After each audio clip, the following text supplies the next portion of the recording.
In the time of chilling whispers and shadows that crept across the land, there lived a man named Edmund Blackwood.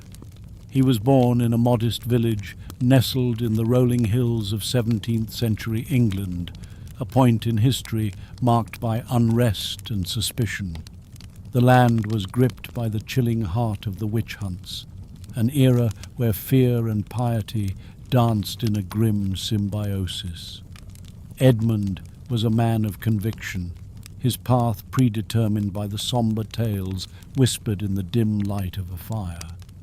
Raised by a mother who often spoke with heated passion about righteousness and purity, and a father who served as a town constable, his upbringing was imbued with a strict adherence to the spiritual doctrines of the time. His father's tales of justice and his mother's warnings of malevolent forces shaped young Edmund's mind, instilling in him a steadfast belief in the righteousness of the hunt. The villagers spoke of witchcraft as though it were the plague itself. It seeped into their conversations like a toxin, twisting souls and intentions, and Edmund listened with earnest, his convictions hardening into an adamant resolve. The townspeople lived in constant fear of the invisible evils they believed lurked among them, and this fear demanded action. The flames of the witch hunt were fanned by a potent mix of ignorance and religion, creating a frenzy that demanded the hunter's severe hand. In the many moonlit nights, Edmund would sit by the hearth, listening to the tales of neighboring villages, stories of crops failing under mysterious circumstances, and goats found lifeless within their pens, all attributed to the sinister power of witches. He found a grim satisfaction in the hunt, his actions justified by the knowledge that he was cleansing the world of its malevolent infestations. His skin bore the tales of countless days spent in the fields, his hands rough and calloused from wielding the tools of his grim trade. The witch hunt was a community-sanctioned pursuit, with the weight of societal approval underriding his every act.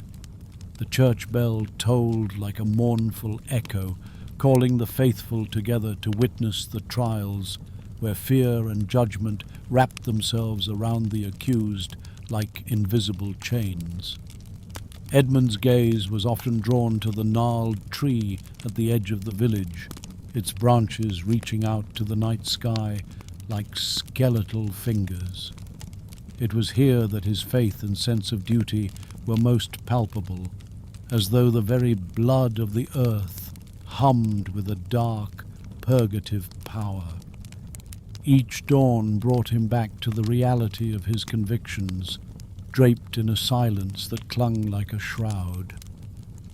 As the days wore on, Edmund's world was a tapestry of muted greys, woven from the threads of smoke and ash.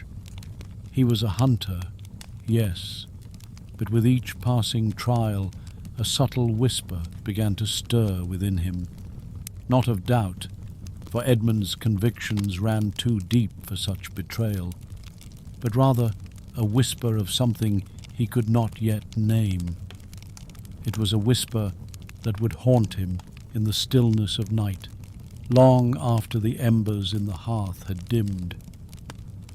Thus, the dusty roads of the village remained his kingdom, and the hunt his sacred duty, as the era of witch hunts persisted, relentless and unyielding, an age defined by boundless fear and unassailable belief. As the witch hunts continued to tighten their grip on the hearts of the people, Edmund found himself travelling beyond the confines of his own village.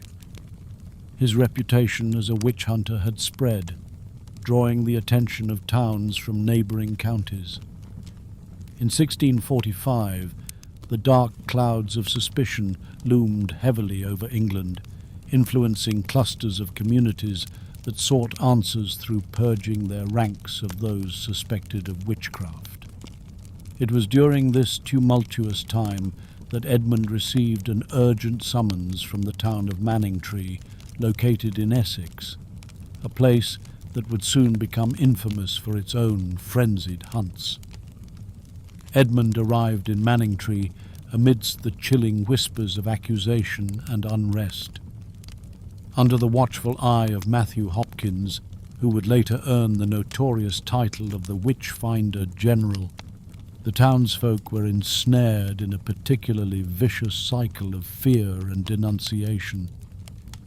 Hopkins, a man driven by his own rigid beliefs and ambitions, had fostered a climate ripe for accusations, encouraging the populace to root out the supposed taint of witchcraft from their midst. Edmund found himself standing beside Hopkins at a gathering in the town square, where the air was thick with apprehension. Hopkins spoke with an authority that mirrored the deep-seated convictions Edmund himself held. The crowd, swayed by Hopkins' fervour, eyed their neighbours with anxious suspicion. Here the lines between hunter and hunted blurred, as long-standing grudges and fears found a voice in the form of tangled testimonies and accusations. The trials in Manningtree were relentless.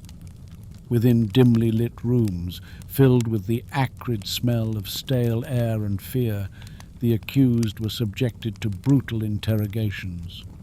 Edmund saw the process as a necessary sacrifice, a penance required to maintain the fragile balance between the spiritual and the earthly realms. The accused, often women, would be examined for the feared witch's mark, a blemish or mole that superstition declared the devil's brand. Though Edmund's resolve remained unshaken, among the many faces of the accused, it was the eyes of a young woman named Margaret Moon that would haunt him. Her gaze met his with an unyielding strength, as though defying the quilt of accusations being stitched around her. She was one of the many who professed innocence, her pleas falling upon ears dulled by the relentless mantra of suspicion.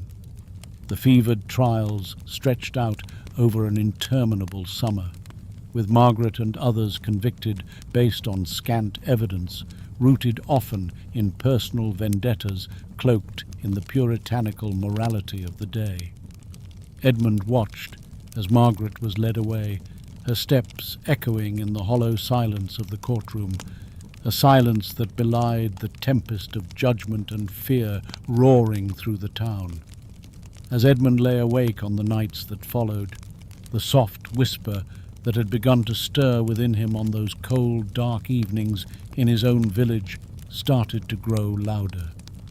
Yet his belief in the necessity of his work remained, the certainty of purpose a heavy cloak that he struggled to bear.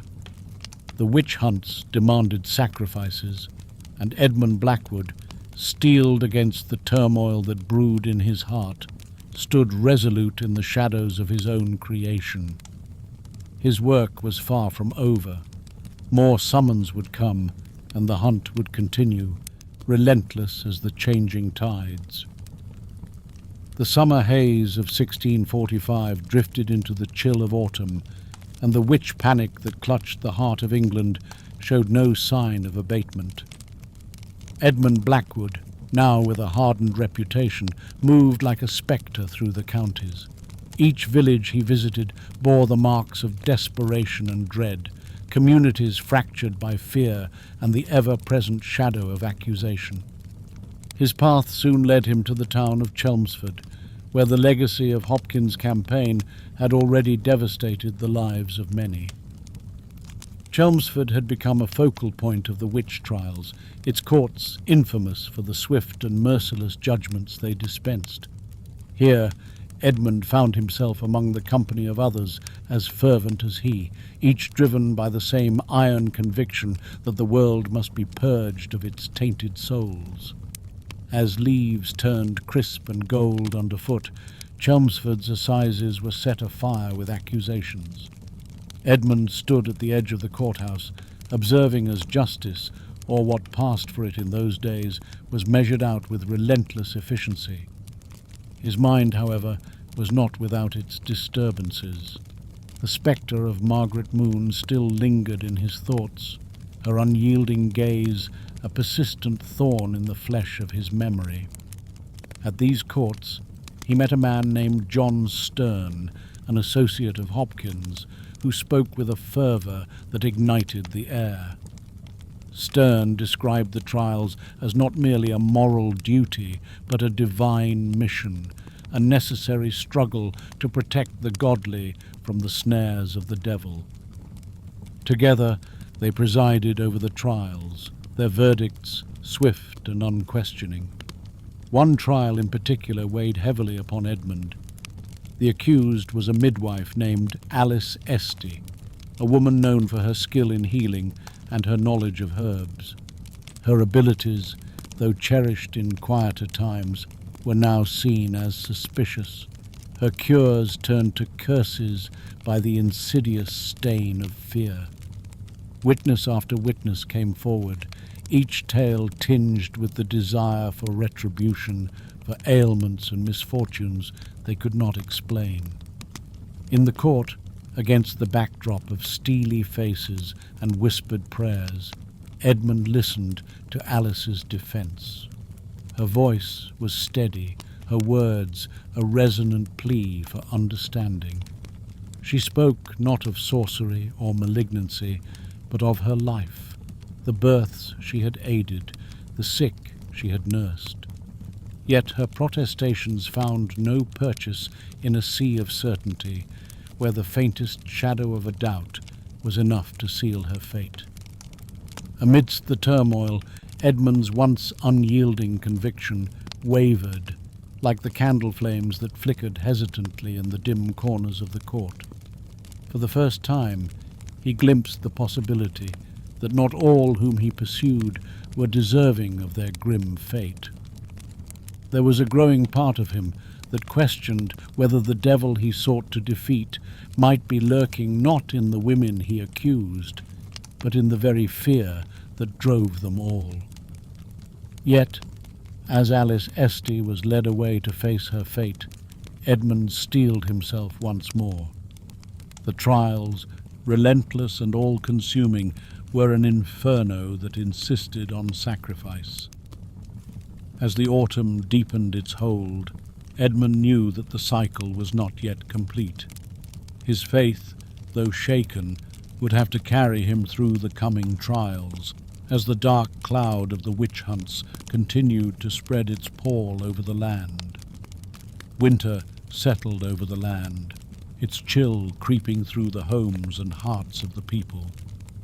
In 1646, the witch hunts reached a climactic fervor, leaving communities tangled in webs of paranoia and despair.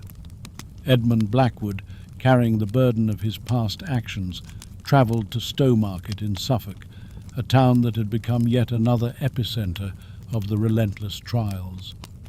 As Edmund arrived, the stark countryside lay draped in a shroud of snow, its quiet beauty a stark contrast to the turbulence of human affairs.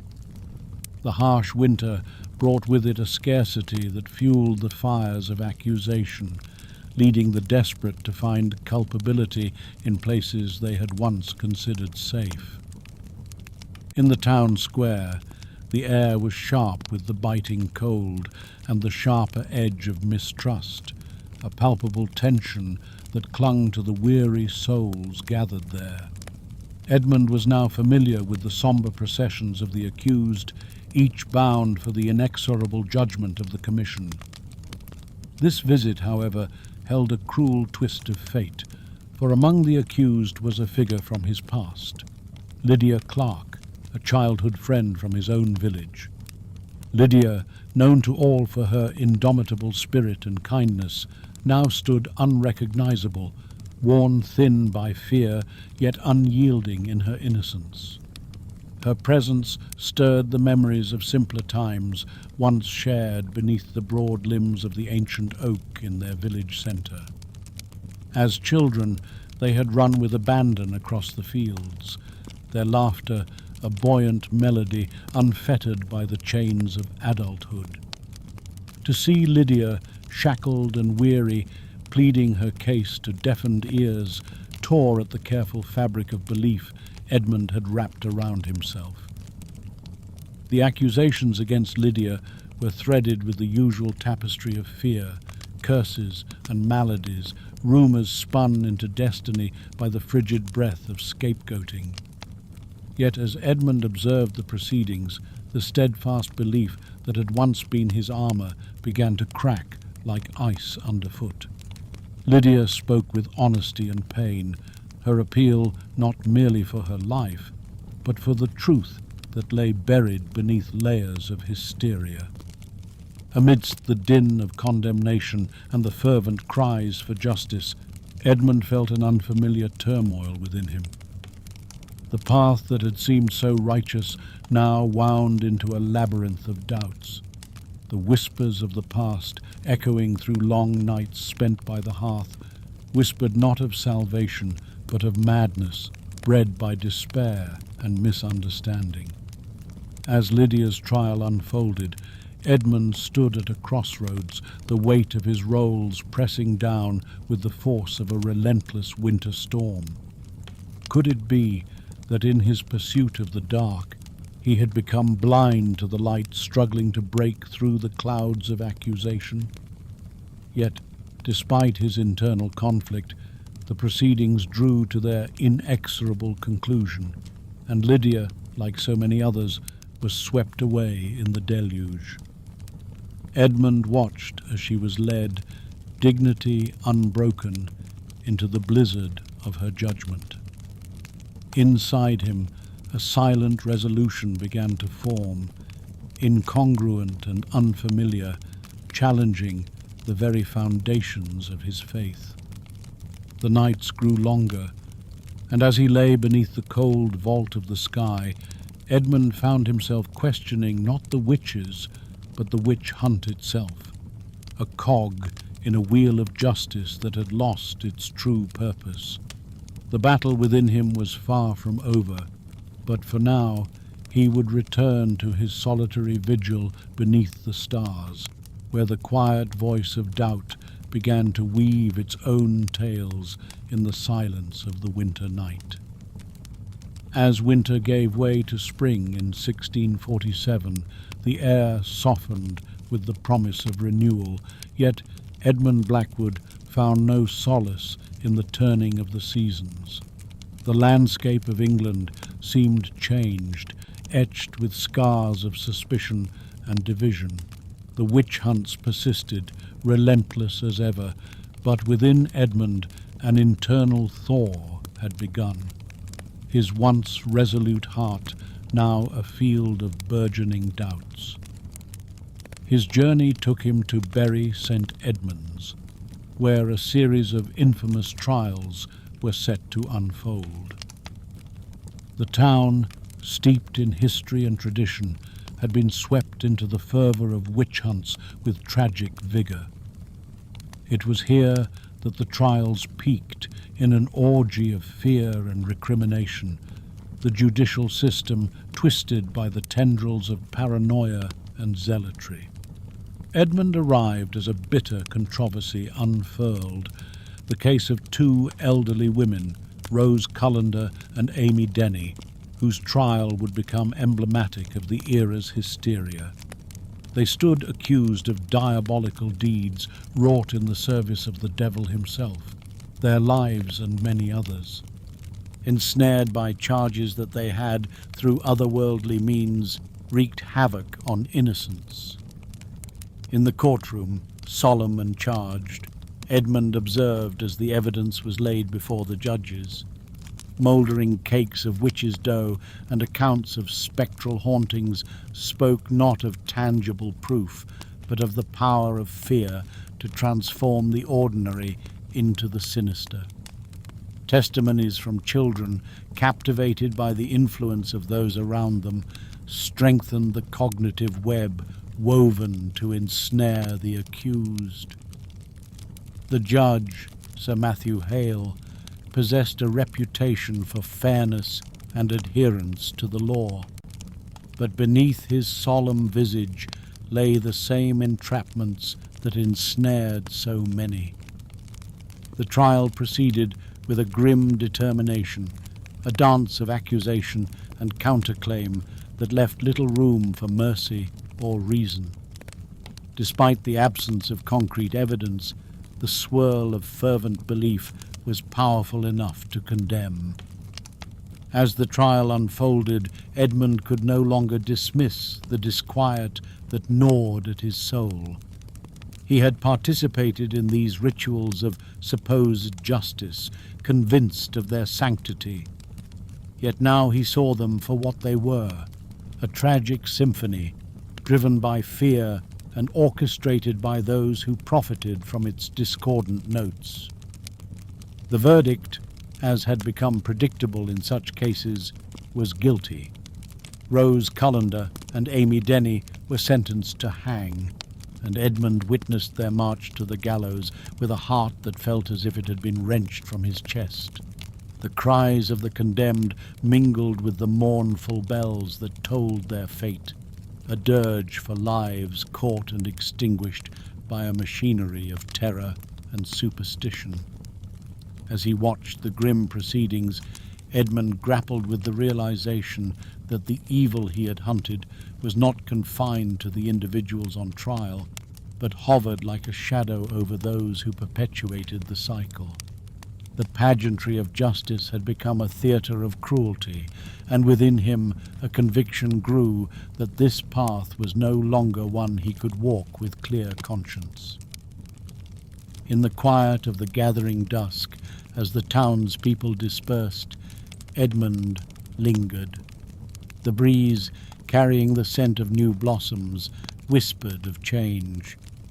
The witch hunts would continue, relentless and destructive, yet something within him had irrevocably shifted. In those twilight moments, Edmund resolved to seek a new path, one that might mend rather than divide, heal the wounds he had unwittingly helped to inflict. It was a path fraught with uncertainty and vulnerability, but for the first time he felt the stirrings of a hope as fragile and tenacious as spring itself. As the spring of 1647 blossomed across the English countryside, Edmund Blackwood embarked on a journey not just across the landscape, but into the depths of his own soul. The execution at Bury St. Edmunds had left an indelible mark on him, propelling him to reconsider the righteousness of his path. Doubts had rooted themselves deeply, entwined around his once iron-clad beliefs, urging him toward a new understanding of justice and mercy. Determined to understand the origins of this panic, he traveled to villages and hamlets touched by the witch hunts, listening to the stories of those who lived squarely in the shadow of persecution. In each place he found tales of fear stoked by hardship and misfortune, the hunts a desperate attempt to make sense of suffering that had no easy cure. It was in these small communities that Edmund began to witness the quiet resistance of a few brave souls.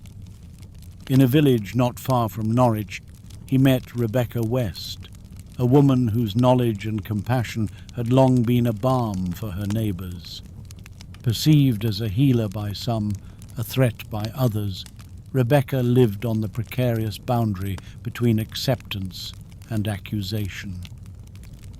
Rebecca spoke with a humility and wisdom that struck a chord within Edmund, presenting him with a perspective he had not fully considered. She explained how knowledge of herbs and traditional healing practices that predated the arrival of witch trials by centuries was tangled up with suspicion and fear. Her understanding of the natural world was deep, yet it was this very knowledge that had brought her under scrutiny. Seeing her passion for healing and her courage to continue in the face of danger inspired Edmund. He began to question how such wisdom could transform from a blessing into a curse within the collective mind of a community. Their conversations opened Edmund to the realization that the true demons were often those summoned by ignorance and deception, not the misunderstood healers who sought to ease suffering. As Edmund spent more time learning from Rebecca, he slowly allowed her peaceful defiance to influence his heart. He participated quietly in her gatherings, offering what protection he could by sheer presence, his former authority as a witch. Hunter serving as an unsettling deterrence against those who might accuse her. In the company of Rebecca and others like her, Edmund's convictions evolved. No longer did he see the world in stark, unyielding terms of good versus evil. Instead, he began to recognize the shades of grey that colored human actions, a spectrum of intention and consequence that resisted the simple narratives he once clung to.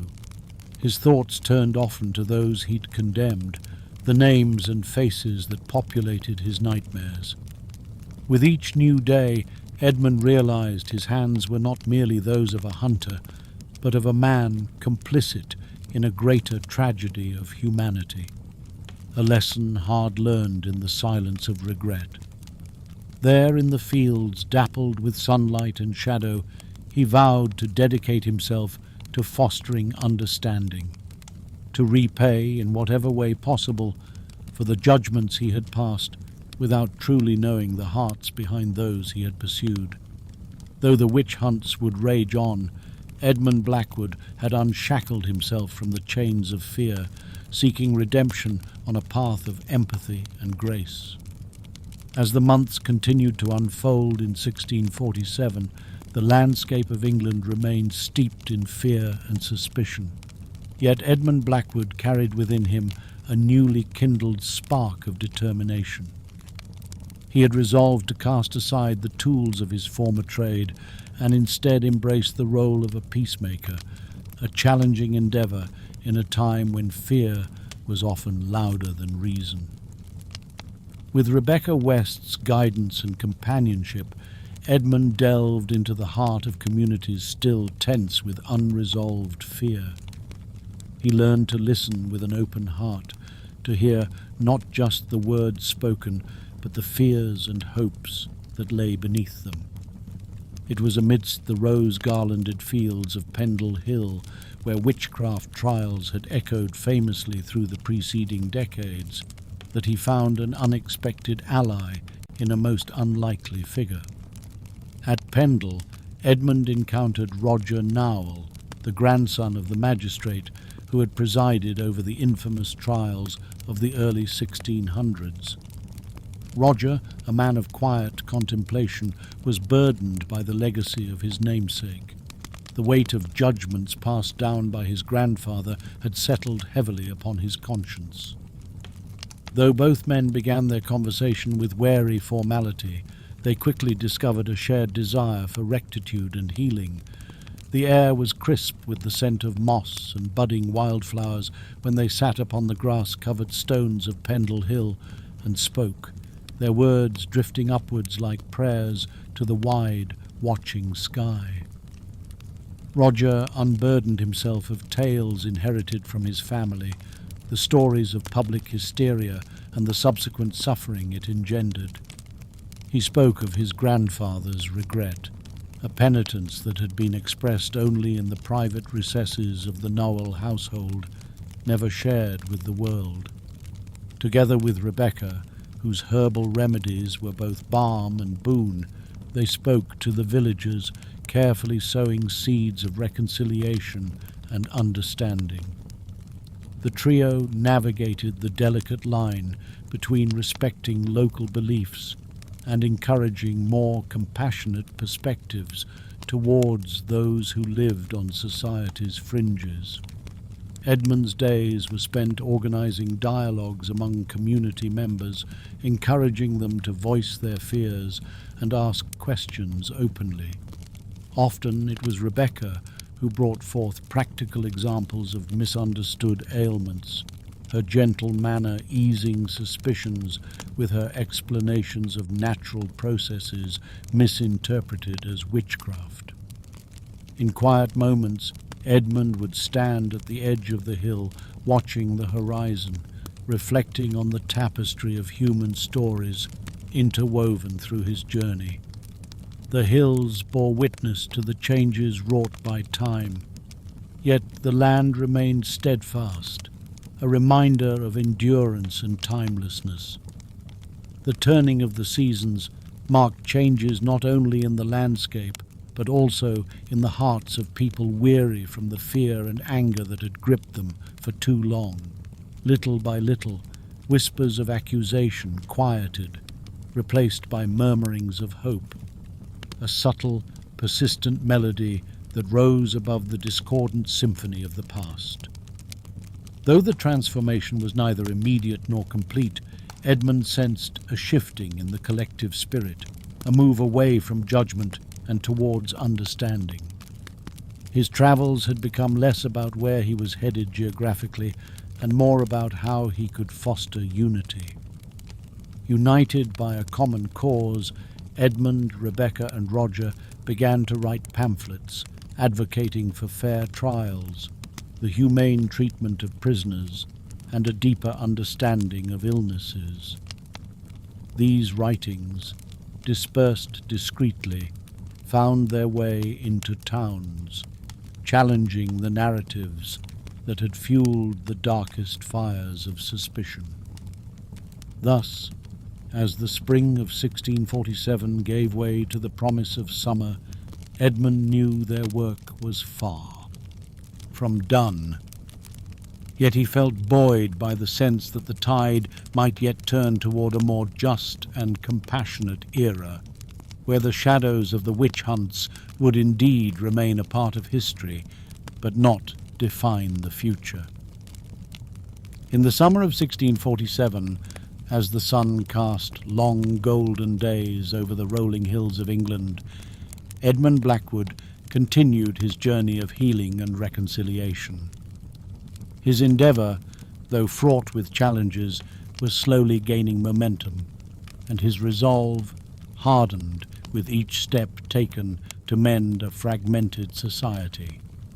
He watched as fear's grip loosened its hold, albeit slowly, shadowed by the voices of reason and empathy emerging more robustly from the din.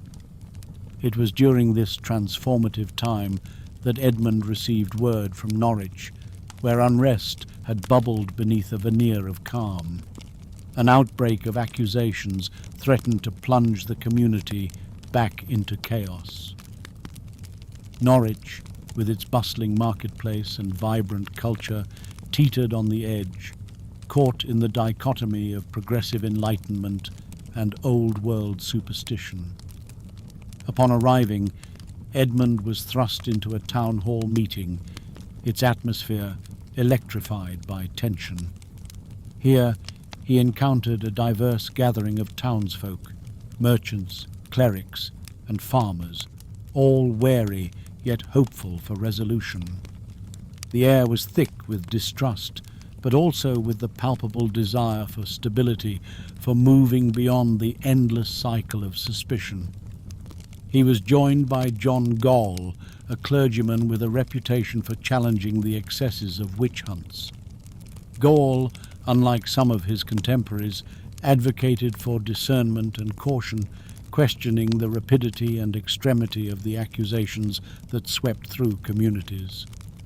Together, they stood before the assembly, pledging to mediate and facilitate understanding at a critical juncture for Norwich. Edmund's speeches were tempered by his own experiences, the transition he had undergone from hunter to advocate for peace. He spoke of compassion, of justice tempered with understanding. His words carried the weight of someone who had walked both sides of the path, lending credibility and gravitas to his message.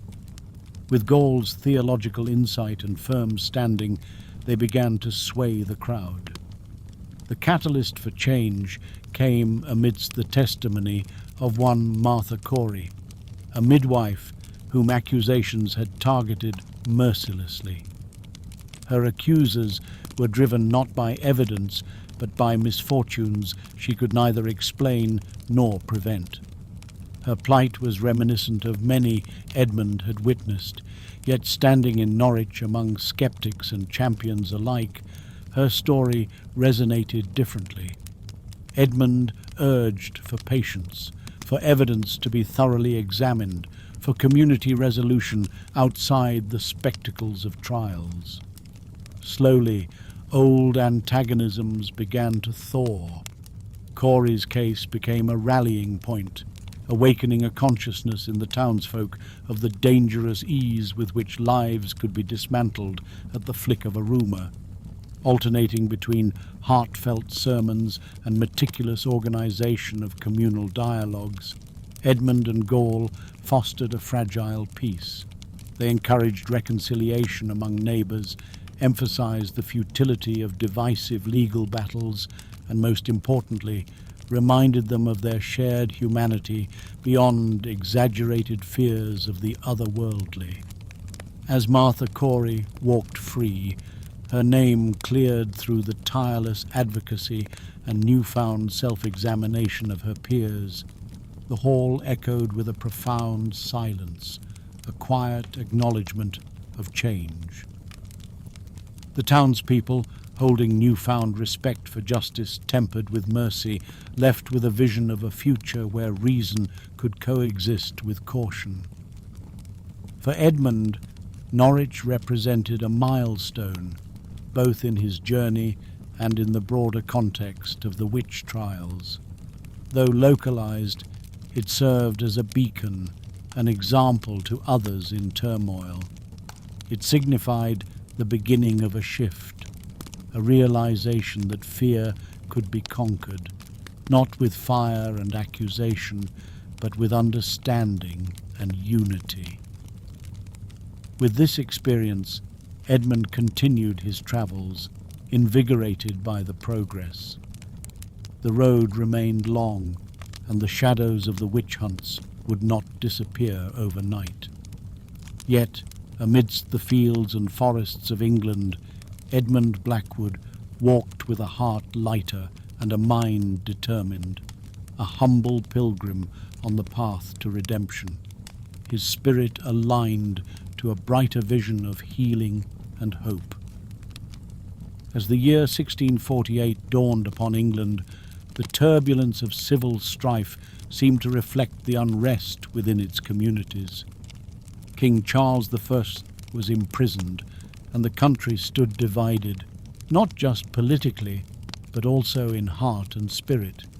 Against this backdrop, the waning but persistent echo of witch hunts continued to ripple through rural towns and villages.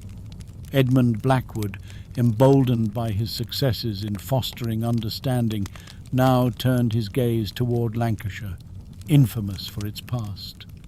Trials and ongoing tensions.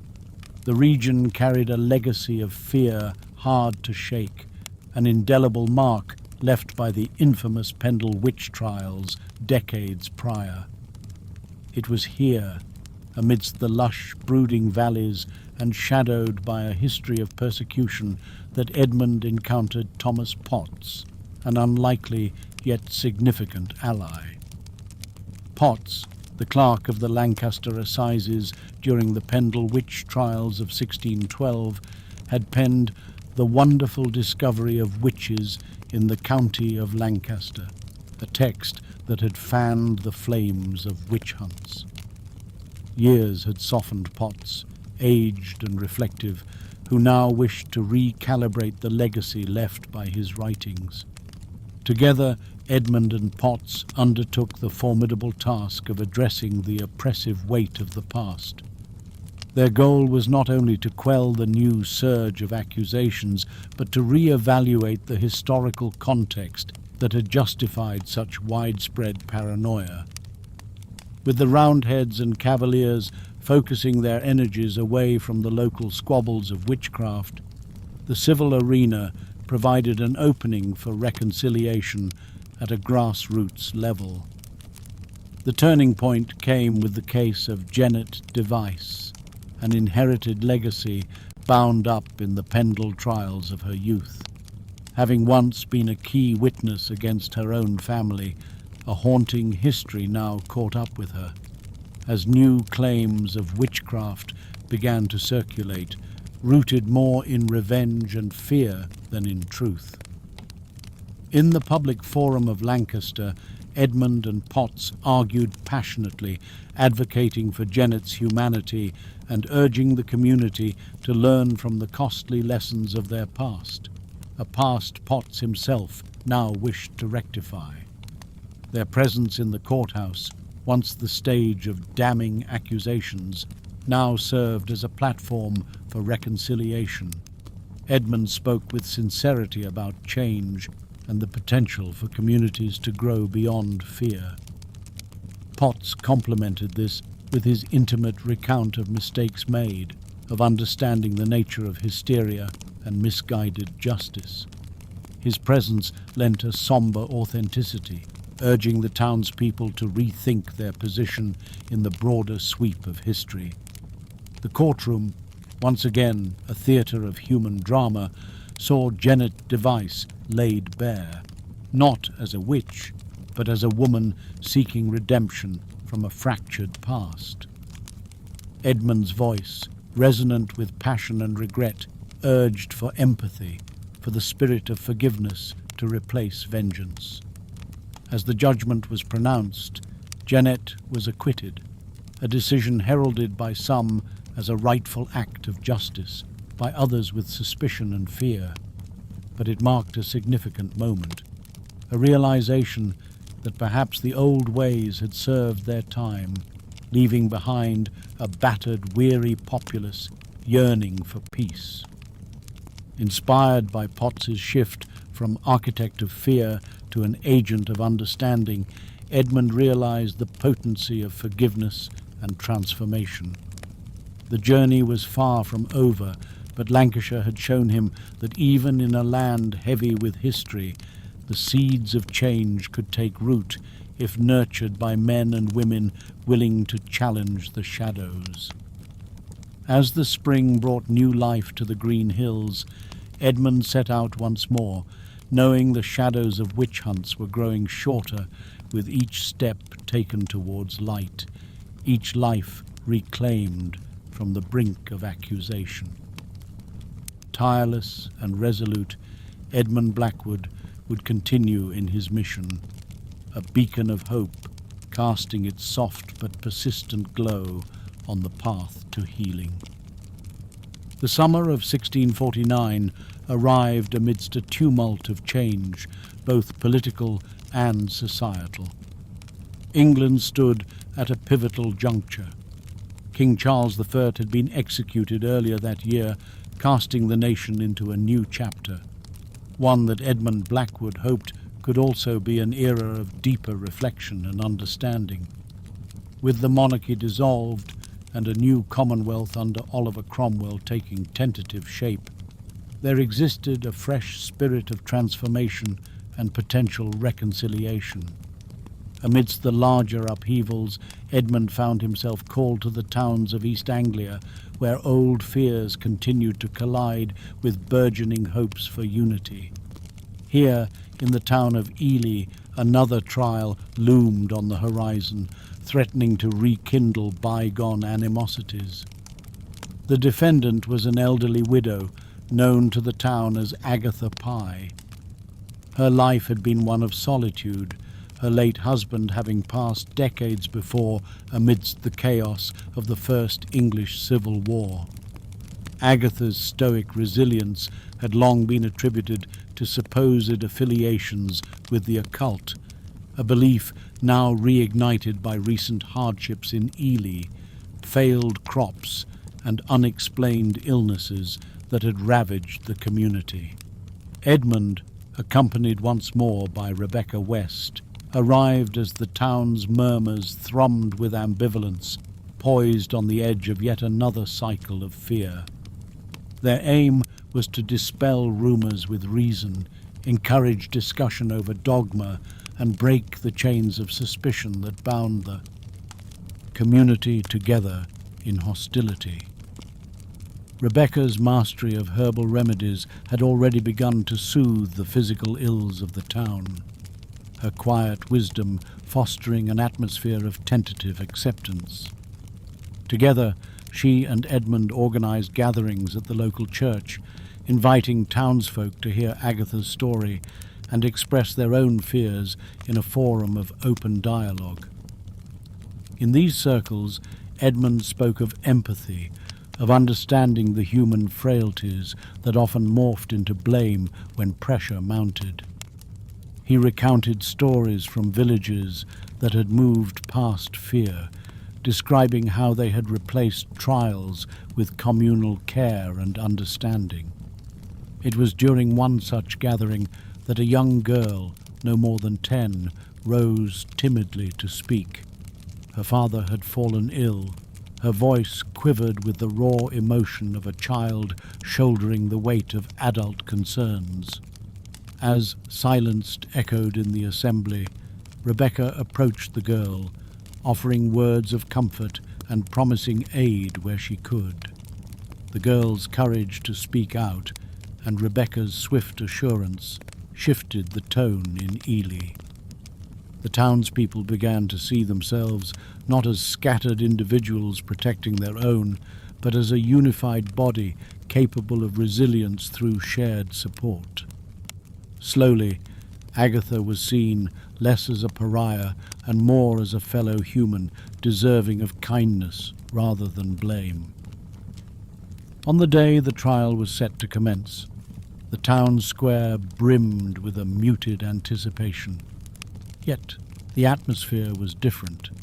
There was no rush to judgment, no fervour of accusation. Instead, as testimony was shared and witnesses called, a chorus of voices rose, not in condemnation, but in defence. The voices of those who had listened and learned overrode the whispers of suspicion.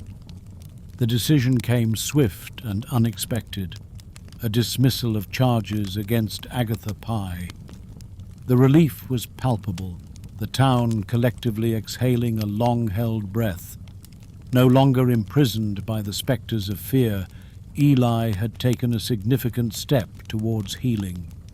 As dawn broke over the fields shortly after, painting the sky in hues of hope, Edmund realized the magnitude of what they had achieved.